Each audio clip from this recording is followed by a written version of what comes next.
Disclaimer: this guide is mainly targeted at dire difficulty, but the boss mechanics are the same for Fearless, and you can adjust team requirements accordingly. The labeled cost requirement is assuming you have very well built characters and know the optimal combos.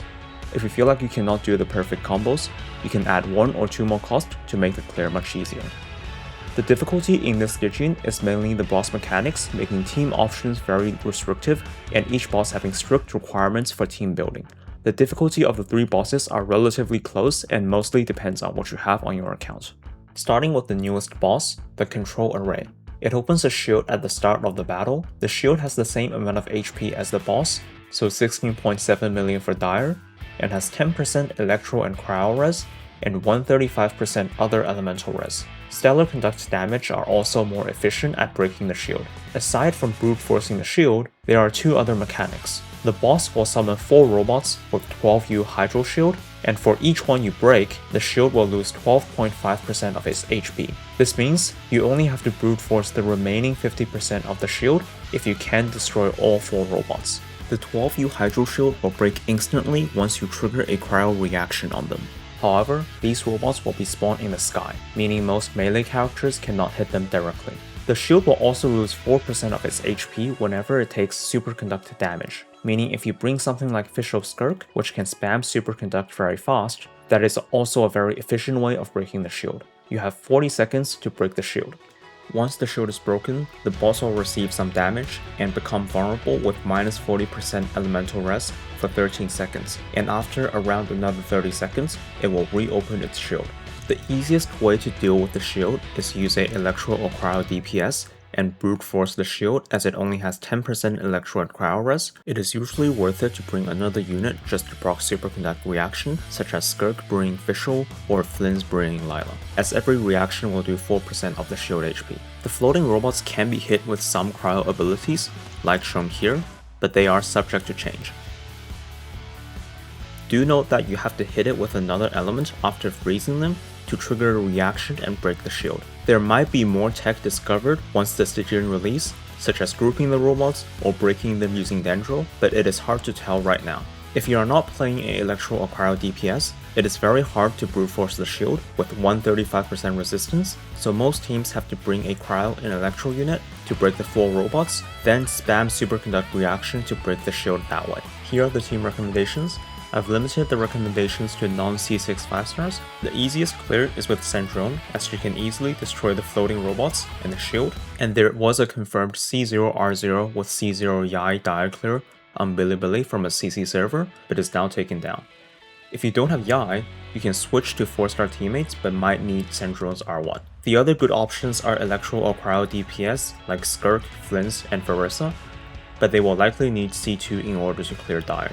For Skirk specifically, at low cost, you have to bring an Electro unit to be able to break the shield in time, but if you have higher investment, you can drop the Electro if you are still able to break the shield. Movikat and Alakino can work, but you have to break the shield through superconduct reaction, like the example shown before. If you have high constellation on Sino or Risley, they can also work for the boss, but you still have to bring Sandrone to trigger the buff.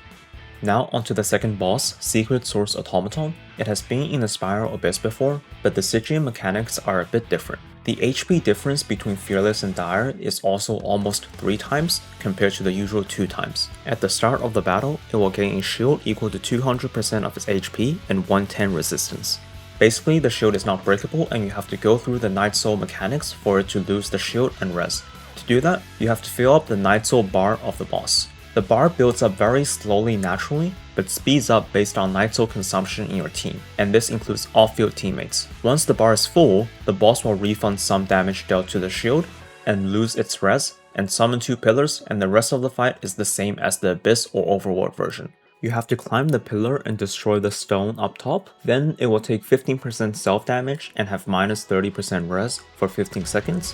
While it can repeat the pillar mechanics, it will not regain the unbreakable shield after breaking the shield the first time, so you should have long damage windows. The shield break can be very slow depending on the number of Natlan characters in your team. A rough estimate of the time it takes is shown here, but actual time will differ depending on the uptime of each character's Night Soul consumption. So basically, you have to bring at least 1 Natlan character for the shield to break in a reasonable amount of time. If your team has no better option, unfielding Kachina during the shield phase is decent as she has good Night Soul uptime. For climbing the pillars, since you already need to bring a Natlan character, most Natlan characters can climb the pillars. You can also learn the tech to climb the pillar with any character by finding the right position, or use something like Kazuha Hodi. Now onto teams. The easiest way is to use any Natlan DPS, with C0R0 Movika being able to clear with either her Melt or Overload team. Other Natlan DPS should also work at around C1 or C2, with some of them requiring Constellation on your supports. If you don't have any Natlan DPS, the 3 lunar teams can also clear by bringing a Night Soul character, but would require them to be around C2. Skirk can also clear by bringing Sitlali for shield break, but would likely need at least C2 R1 Skirk. If you have C2 Sitlali, C2 Alakino Melt with her usual team should also be able to clear. C2 Melt Durin should also work, but needs more Constellation on supports like a C2 Nicole. Finally, the last boss is the Ravager's Edge, and it is an old boss, so I won't go too much into the mechanics. The TLDR is that it has a shield you have to break, lunar damage is more efficient at the shield break, it also summons 4 enemies around the stage and killing them will help break the shield. Generally, either use lunar team to break the shield, or use Kazuha to group the enemies and make the shield break easier with non-lunar teams. You can try doing Sack Sword Kazuha to get some 4 damage, but it can be very inconsistent. Other grouping options like Sucrose can also be used, but will also be less consistent. For teams, you can check on Stygian websites, but those do not have all the clears as they weren't widely adopted at that time, so a lot of low-cost clears on Bilibili are missing. The easiest option is the 3 lunar teams, with all of them being able to clear at 3 cost. Non-lunar DPS like Morfrika ideally wants to use a grouper like Kazuha to group the enemies to break the shield. Sucrose can also work but requires more planning and is way less consistent. Skirk is able to hit all the enemies with her Q by finding the correct angle, so can clear without grouping. Varka can also work, but you would have to bring Venti instead of Prune for grouping purposes. That's it for the 3 bosses. Here are some example team options with no overlapping teammates. The 3 bosses all have very specific mechanics restricting team options, so if your account is missing one or more of those teams, you will likely have a hard time. Let me know if I missed anything and feel free to discuss or ask for advice in the comments, and good luck with your clears.